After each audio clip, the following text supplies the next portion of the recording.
merci beaucoup Francis, vous gardez la parole. On attaque maintenant un deuxième sujet. C'est cette affaire de riz toxique. Quel est vraiment ce riz qui défraie la chronique cette semaine, du moins depuis 3 jours maintenant, selon notre confrère l'Indépendant Express, eh bien, la société Élysée Coutran pourrait déverser sur le marché dans les jours à venir une quantité de riz, au total 190 000 sacs de riz, qui selon le journal serait toxique. Et déjà, l'accusé a organisé une conférence de presse. Madame Julie Béguedou, qui est la directrice donc, de la société Élysée Coutran, a apporté un démenti formel à toutes ces accusations, et même le gouvernement a sorti un communiqué pour situer l'opinion. Alors cette affaire de riz toxique, qu'est-ce que cela vous inspire? En attendant que vous preniez la parole, permettez-moi de souhaiter la bienvenue à Abbas Mikaïla, cher confrère, bonne arrivée.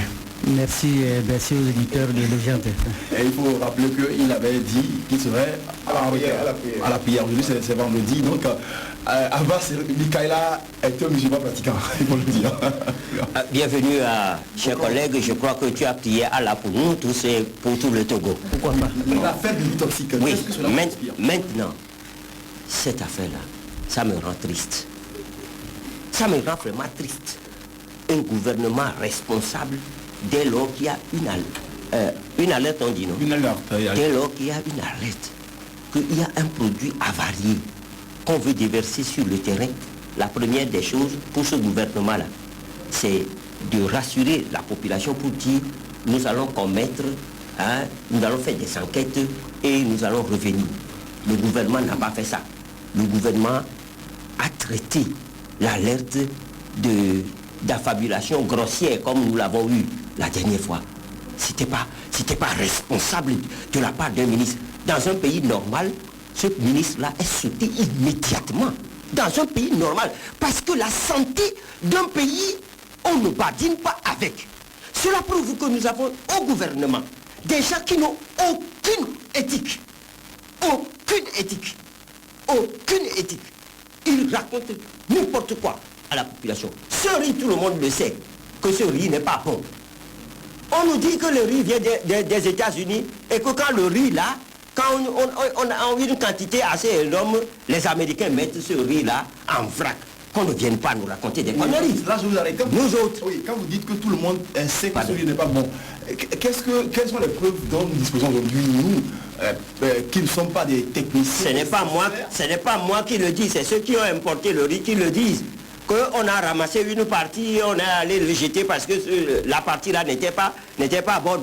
Ah, une partie n'est pas bonne, une partie est bonne, mais c'est la même quantité et c'est dans la même cale que ce riz-là est venu quand même.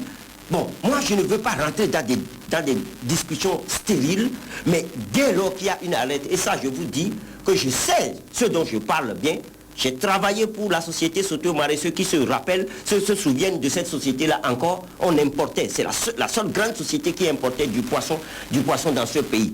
Et moi, je sais, quand le poisson arrive au quai, le bateau arrive au quai, tout ce que nous faisons pour s'assurer de la bonne qualité du poisson. Et je sais qu'il y a vraiment des pratiques qui ont cours au port autonome de Lomé. Mais maintenant qu'il y a une alerte, il va falloir quand même que le gouvernement soit suffisamment responsable.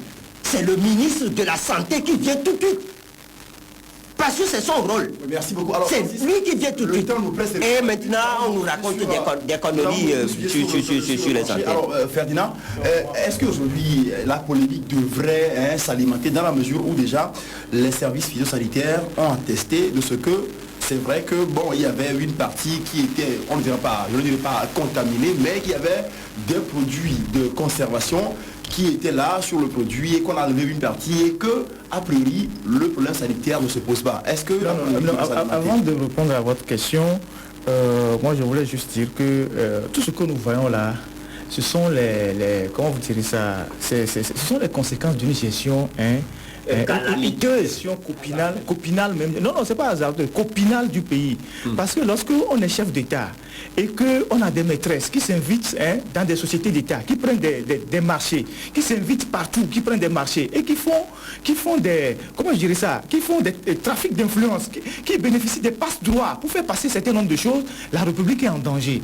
Moi, ce dossier sur le riz là, moi je l'ai eu. Je dirais même, je n'irai pas loin.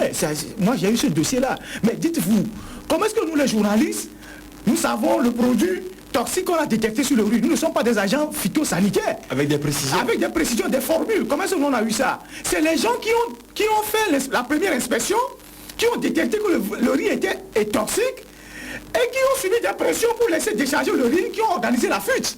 C'est comme ça que ça s'est passé.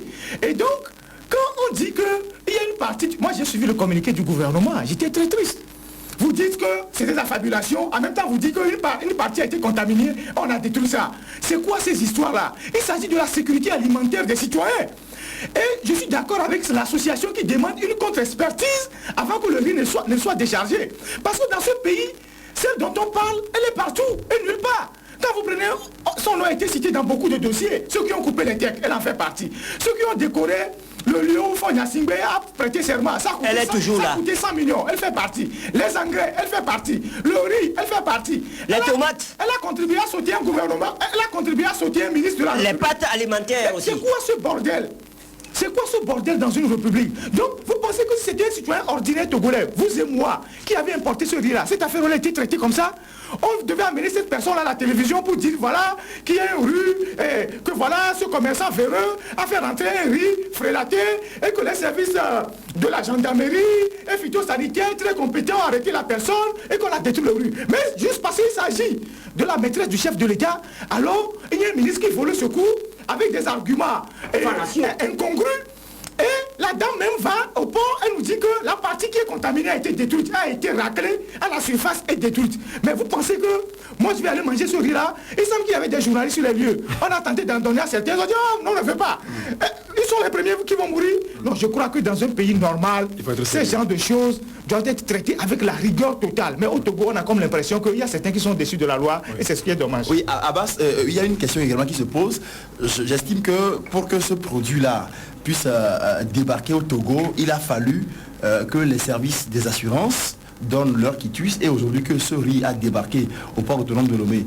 Qui est-ce qu'il faut finalement accuser dans ce cas? Non, on vient de vous dire tout à l'heure que le pays est géré de façon copinale et familiale. Mais qui voulez-vous qu'ils viennent faire quelle contre-expertise? C'est-à-dire le pays, c'est à eux. Il a démarré à gérer le pays comme ça. Son fils, en dépit des apparences, le gère exactement comme ça. Pire que ça. Mais qui voulez-vous qu'ils viennent faire des expertises? Le pays leur appartient. Ils pensent qu'ils ont le droit de vie et de mort sur les Togolais et que tout ce qu'ils font, personne n'est à même de leur dire arrêtez.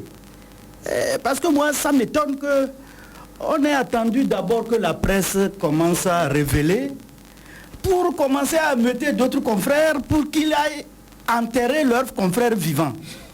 Mais moi, je ne comprends pas.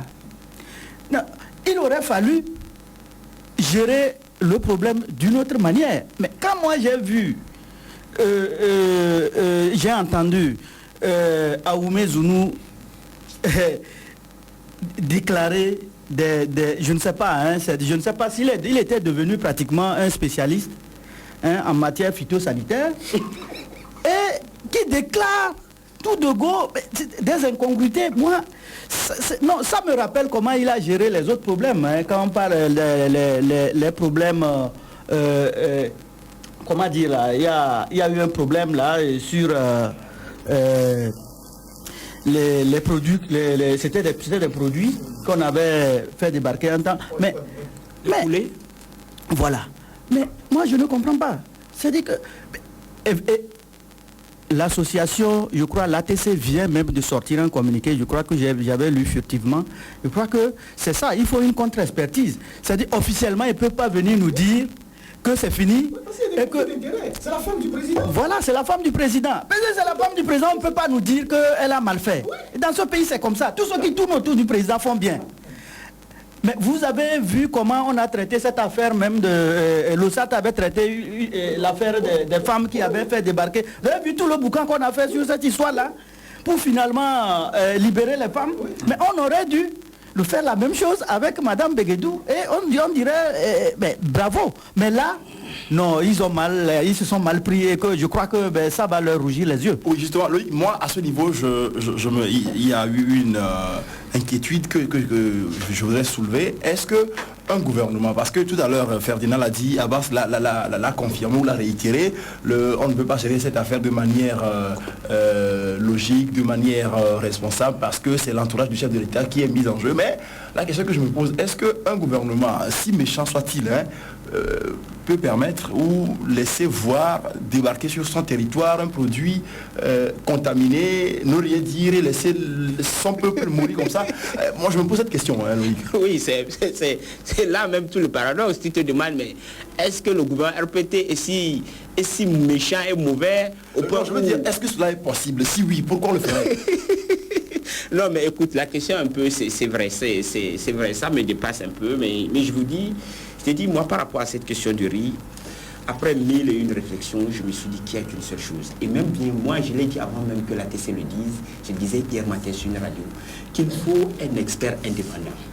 L'expert indépendant va essayer de nous dire si ce riz est bon à manger ou n'est pas bon à manger.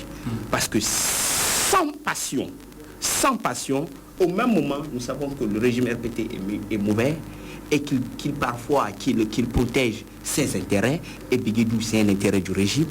Au même moment, on se demande, est-ce qu'on peut tuer autant? Parce que ce rythme, ça rentre dans la population, tu vas le manger sans le savoir. Donc si comme ça, les Togolais vont commencer à mourir comme des mouches, il y a danger.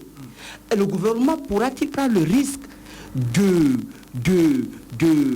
cautionner ou bien d'être complice d'une tuerie comme ça en masse dans un pays? Ça, c'est une autre question. Alors pour éviter tout cela, la seule solution, encore que le riz vient des États-Unis, les États-Unis d'Amérique ont un truc là ici, une ambassade ici. Si on n'a pas confiance aux locaux, parce que c'est facile tout de suite, quand un expert viendra parler, on va dire qu'il est corrompu, ou tout cas. Alors, on peut faire appel à ces gens-là pour que, comme le riz vient de chez eux, qu'on nous trouve quelqu'un qui puisse nous attester que ce riz est mauvais ou ce riz est bon. Je pense que c'est la vérité. Et d'ailleurs, avant ça aussi, il y a une autre chose. Je pense aussi que tu as parlé d'assurance tout à l'heure. Si l'assurance, il y a ici les sociétés d'assurance, une entreprise comme Élysée Cotran doit avoir une société d'assurance qui la protège. Alors, si ce riz n'est pas bon, je crois que selon les clauses, le riz doit être retourné, à mon avis. Il faut rapidement retourner, qu'elle retourne son riz. Elle ne perd pas, non? Elle n'a qu'à retourner le riz au fournisseur et reprendre son argent. Et ça aussi, à mon avis, c'est une autre solution. Alors, je ne suis pas spécialiste du droit des affaires. Du droit des affaires, je pense que s'il y a une possibilité, les assurances couvrent ce genre de risques-là. Mais, je dis et je répète, il faut une expertise indépendante. Oui, Francis, voilà, je crois que vous tous, vous quatre ici, avez été unanimes pour dire qu'effectivement, il faut une contre-expertise pour que l'opinion soit située. Aujourd'hui, cette expertise-là, ou cette contre-expertise, qui va la faire? Voilà toute la question. Écoutez, on ne peut pas se poser des questions qui va faire la contre-expertise. Moi, je ne partage pas l'avis de Loïc qui dit que bon, il faut que l'ambassade, comme le riz vient des États-Unis, l'ambassade des États-Unis au Togo nous trouve une personne. Ils ne sont pas là pour ça. C'est une affaire commerciale, de droit privé. Ils ne sont pas là pour ça. Et moi, je dis une chose. Le Togo a des services compétents. Vous avez l'ITRA qui est là, vous avez l'Esteba qui est là, vous avez d'autres services qui sont là. On peut même recourir à d'autres laboratoires. Il y en a au Togo. Mais ce que moi je dis, on ne peut pas nous dire que cette affaire-là a été traitée sans influence. On ne peut pas nous dire ça. Vous savez, en Côte d'Ivoire, il y a eu l'affaire Probo, voilà, ou je ne sais pas quoi. Oui. Et personne ne sait les conséquences que la consommation de ce riz-là peut avoir sur les habitants. Pas immédiatement. Dans 1 an, 2 ans, 3 ans. Donc, quand il y a un doute sur un aliment, parce que c'est ce que les gens mangent, quand il y a un doute sur la qualité de l'aliment, on ne peut pas faire circuler l'aliment. À partir du moment où celle même qui a commandé l'aliment dit que une partie a été contaminée, elle a raclé ça. Ça veut dire qu'il y a problème. Moi, je m'en tiens au fait, mais je dis, comment on gouverne le pays? Comment une pétodière, chacun a sa part c'est un champ de cacao, chacun a sa part du champ de cacao, il y a les maîtresses qui prennent des contrats partout, et personne ne dit rien. Les influences sont venues de tous les côtés. Et c'est en ça que la mise en orbite du ministre Aoumezounou est ridicule. Parce qu'on est ministre du commerce, on s'en tient à la rigueur. On ne s'en tient pas au sentiment, juste parce que c'est la maîtresse ou c'est ceci, tout ça. Parce que, je l'ai dit tantôt, il y a beaucoup de dégâts qui se font dans ce pays par ces nombreuses maîtresses-là qui sont là, qui prennent des marchés partout. Hein? Ce sont elles qui nous les avions pour le président, on surfacture, ce sont elles qui coupent les chèques, ce sont elles qui commandent les pagnes, ce sont elles qui prennent les marchés. À Togo Télécom, elles ne remplissent jamais ça, et personne ne dit rien, et le pays est en train de s'écrouler.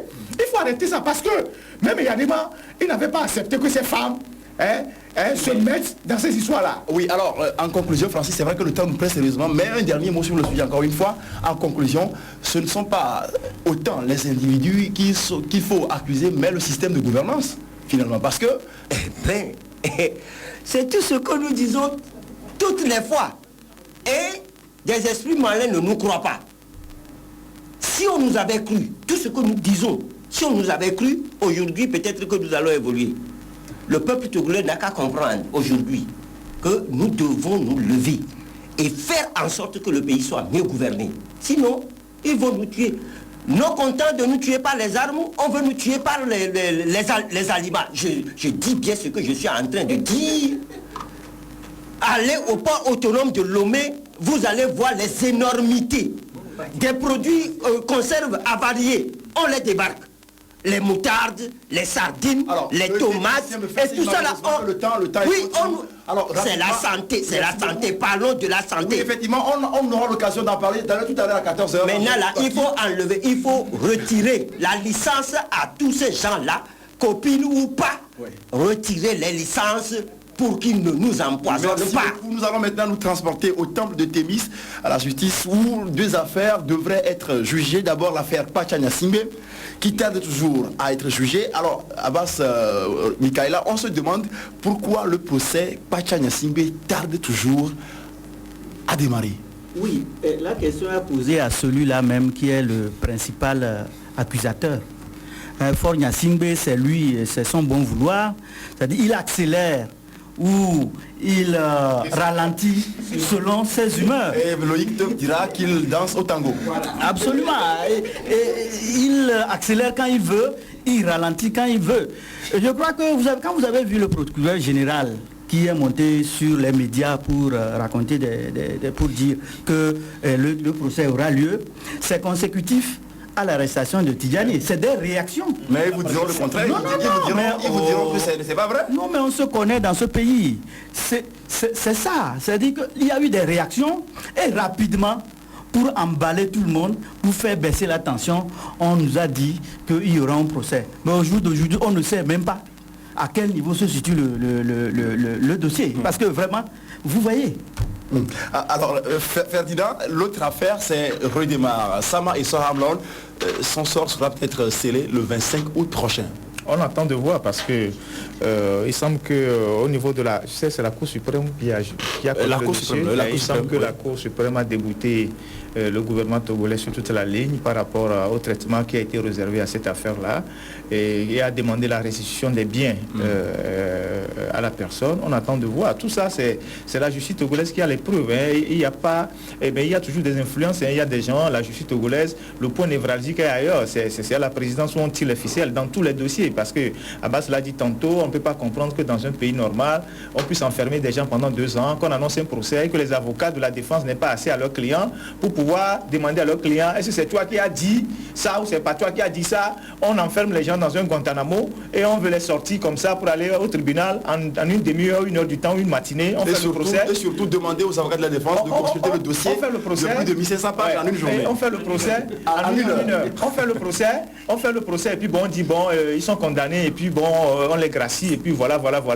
Donc moi je pense que ceux qui ont mis de l'argent dans la justice togolaise, pour dépoussiérer la justice togolaise, ils doivent s'en prendre à eux-mêmes parce qu'on ne peut pas injecter des milliards pour faire la réforme de la justice et assister à des vices de procédure flagrantes comme ça. Vous avez vu ces derniers temps, les assises, il y a eu des vices de procédure, l'affaire Pacha, l'affaire Sama, tout ça, l'affaire Agba Bertin, tout ça, ne démontre même pas que dans ce pays, on a mis de l'argent pour réformer la justice. Le point névralgique de la justice est toujours quelque part où on tire les ficelles, on dit aux juges, faites ci, faites ça. Et donc moi je crois que cette histoire de Patia-là, il y a encore des gens qui disent que ça va commencer la semaine prochaine.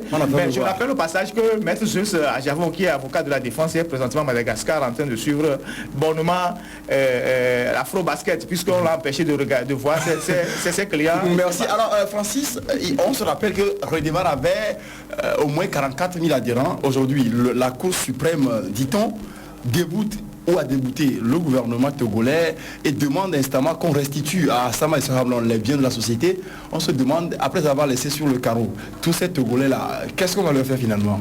Non, la Cour suprême n'a pas encore débouté. Le délibéré, c'est pour le 25. Le 25, j'étais hier à la Cour suprême pour suivre vraiment.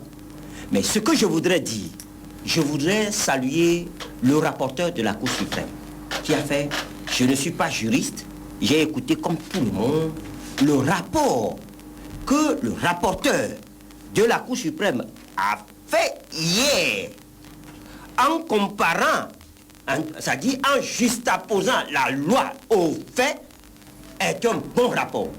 C'est dans ce rapport-là qu'il est dit que le rapporteur demande à la Cour de casser tout ce que le gouvernement a fait en ce moment, de casser le premier jugement, de casser le